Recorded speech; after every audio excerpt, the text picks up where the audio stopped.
പറയുന്നത് ഒരു കൊച്ചു പക്ഷിയുടെ കഥയെക്കുറിച്ചാണ്.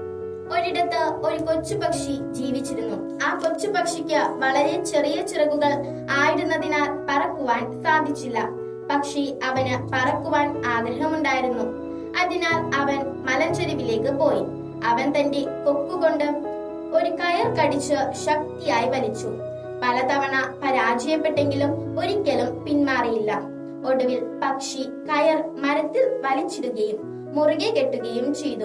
പിന്നെ അവൻ വീണ്ടും മലഞ്ചെരിവിലേക്ക് ഓടി. അവൻ ചാടി എഴുന്നേറ്റ് കയറിലൂടെ താഴേക്ക് തെറിച്ചു. കയറിന് മറുവശത്ത് ഒരു മരമുണ്ടായിരുന്നു. പക്ഷി വീണ്ടും മരത്തിന്റെ അടിത്തട്ടിലേക്ക് ഓടി. അവനൊരു ചുറ്റികയും ആണികളും എടുത്ത് വലിയ മരത്തിൽ നിരവധി ആണികൾ അടിച്ചു.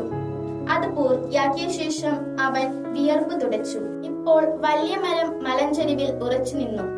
അവൻ വീണ്ടും മലഞ്ചെരിവിൽ കയറി താൻ സ്ഥാപിച്ച എല്ലാ മരങ്ങളും നോക്കി.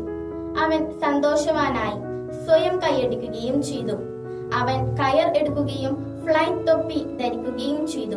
കൊച്ചുപക്ഷി ആഴത്തിലുള്ള മലഞ്ചെരിവ് കണ്ട് പേടിച്ചു.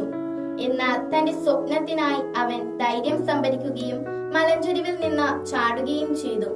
അവൻ സ്ഥാപിച്ച മരങ്ങൾ അവന്റെ കീഴിൽ വേഗത്തിൽ നീങ്ങി. ആ നിമിഷം താൻ ശരിക്കും പറക്കുന്നത് പോലെ കൊച്ചുപക്ഷിക്ക് തോന്നി. അവൻ തന്റെ ചെറിയ ചിറകുകൾ വിരിച്ച് കഠിനമായി അടിച്ചു. കാറ്റവന്റെ ചിറകുകളെ മറികടന്ന താഴെ പച്ചമരങ്ങൾ അവൻ കണ്ടു. പക്ഷി കരയുവാൻ തുടങ്ങി. അവന് വളരെ സന്തോഷവും സംതൃപ്തിയും തോന്നി. ഇതവന്റെ സ്വപ്നത്തിലെ കണ്ണീരായിരുന്നു. ഈ കഥയുടെ ഗുണപാഠം ജീവിതം ഹ്രസ്വമാണ്. നമ്മുടെ സ്വപ്നങ്ങളെ പിന്തുടരാൻ നാം പരമാവധി ശ്രമിക്കണം. നന്ദി.